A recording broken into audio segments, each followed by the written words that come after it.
Hi, my name is Azure. Welcome to the channel. If you're new here, I use my Akashic Records to go in and ask questions that people want answers to.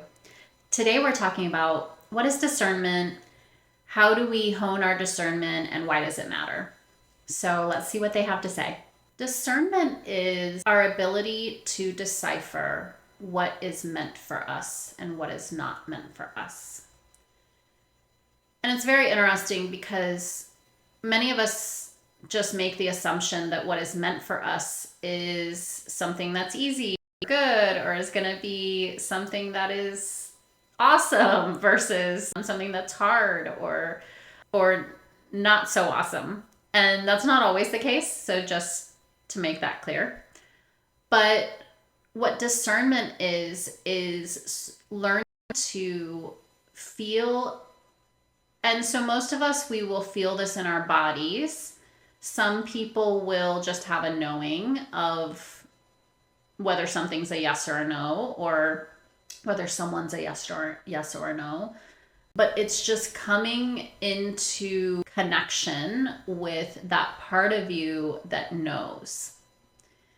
And so this is partly intuition, but this is also, people use your discernment as, it's kind of like a phrase you hear a lot these days. And really what they're saying is to figure out if someone is trustworthy or not. Figure out if someone is meant for your highest and best, right? And a lot of times we're using the word discernment to figure out if someone is trustworthy or not. And so we're actually going to talk mostly about that because these days especially, there are a lot of people, and especially with like social media, even here, YouTube, there's so many people who have opinions, so many people who have things to say, so many people who are giving services, so many people who, there's so much. And so honing your discernment is really, really important when it comes to these types of things. And so there's an exercise that one of my teachers taught us to do, and I don't think she'll mind me sharing it with you, and because it's very easy. And it's how to get in touch with where the truth lives in your body and where a lie lives in your body, right? And so all you do is you say your name. So I would say, my name is Azure, and I would feel how that feels in my body. And then I would say, my name is Sarah. And so my name is Azure. So my name is Azure, I feel it kind of like in between my heart and my solar plexus. And it feels fine. I just feel like a ping there. When I say my name is Sarah, I feel like I feel like nauseous in my throat, like that. And so for me, the lie lives up here and the truth lives down here. For you, it may be completely opposite. I have no idea. But that's the point, is to figure out where it lives in your body. The second part is to give yourself time to check in and figure out, is this person, trustworthy? Is this person not? Should I trust this person? Should I not? Is what they're saying, true, which we just did a video on truth, or not, right? And is it feeling good in my body to proceed with this person in whatever way? And so as we are coming into a knowing of that, we also have to give ourselves time to feel it. And so I just recently had an experience where I did not give myself, I usually am pretty good about this, and I usually check in with myself to figure out whether or not I resonate with someone, or someone resonates with me, or I feel like I should engage them in some way. And very recently, I was not really feeling like myself, and I felt like I needed someone who could help me in some way. And so when you do energy work, it's really, you can do it on yourself. And so I do that on myself, but sometimes you do need someone else to kind of help. And so it just is what it is, and I have my practitioners and I have the people that I trust, and at this time the person was not available, and so I made a hasty decision. I did not check in. I made a hasty decision to engage someone for help. And it was a mistake. And it was because I did not take the moment. I wanted to feel better so much, because I had felt like I had some other energy on me that I wanted to help getting rid of. And I wanted that so badly that I kind of like bulldozed my way. I didn't even give myself, and I'm like, what a rookie mistake, right? I was telling myself, I'm like, oh, so it's fine because it's a really good learning lesson. It's a really good reminder, right? But it's really important to create the time for it. It doesn't even take that long. It takes like 5 or 10 seconds. But when we're operating from the mindset of desperation, scarcity, fear, those things, it distorts our ability to give ourselves the time and the space to make these decisions and to check in with ourselves. And so I'm giving you this example because I want you guys to learn from my lesson, right? And it's figuring out where the yes and the no lives in your body. It's giving yourself the time and the space to check in with yourself. And it is, how do I say this? It's like it's energetically, what you'll start to learn is when you're being like pulled towards someone, like you're wanting to lean in versus like you're wanting to lean out, right?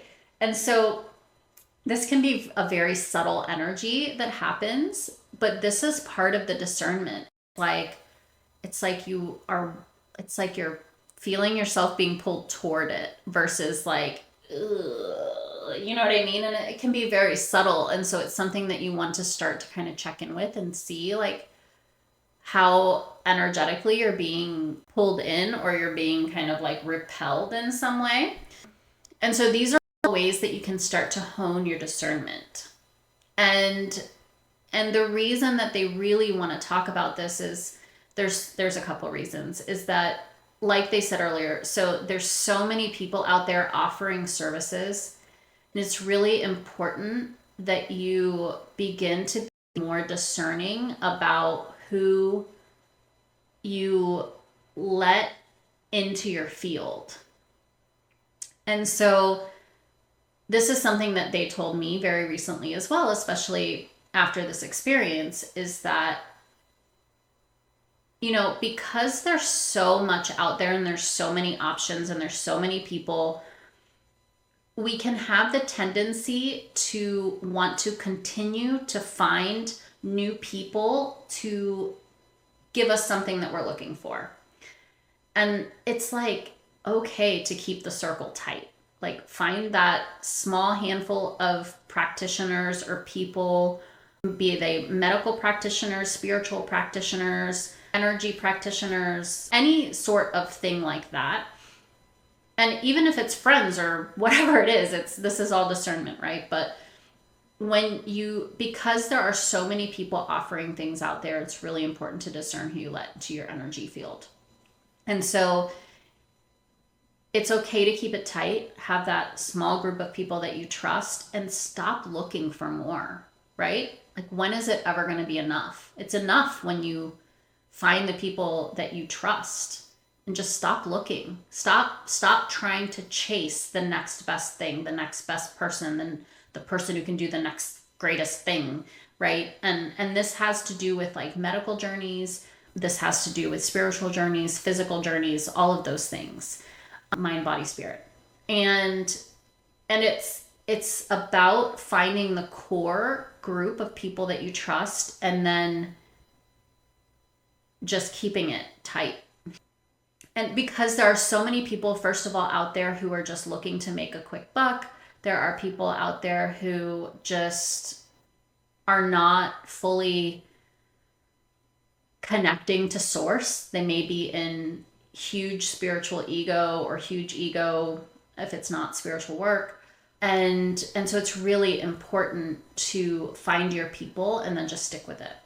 And so let me just make sure there's nothing else they want to say. Yeah, they're also saying that, how do I say this? As things begin to unfold and as more people connect to universal consciousness, whatever you call that, there are going to be more and more opportunities where you're going to want to use your discernment. Because what happens sometimes is that, and not all the time, obviously, and this is part of the reason, and specifically in the line of work of spirituality, is that oftentimes the ego can get in the way. And what happens is, and it's oftentimes not intentional. It's oftentimes just kind of a compensation mechanism, because for many reasons we won't get into right now. But as this world starts to expand, it's going to be really, really important to begin to use your discernment and learn from experiences. So, you know, if you engage with someone and you had a feeling beforehand, but you weren't exactly sure what it was, and then that person ends up, you know, not being your person for whatever reason, in hindsight, you can be like, oh, that's what it feels like. That's what the no feels like. Okay, cool. Next time, right before I engage with someone, if I feel that, then that's my cue, right? And so it's just about learning. It's about trial and error, unfortunately, but it just is what it is. And it's the way you start to hone your discernment and also your intuition. So I hope this helped, and let me know if you have any questions in the comments or if this helped, and have an amazing day. Take care.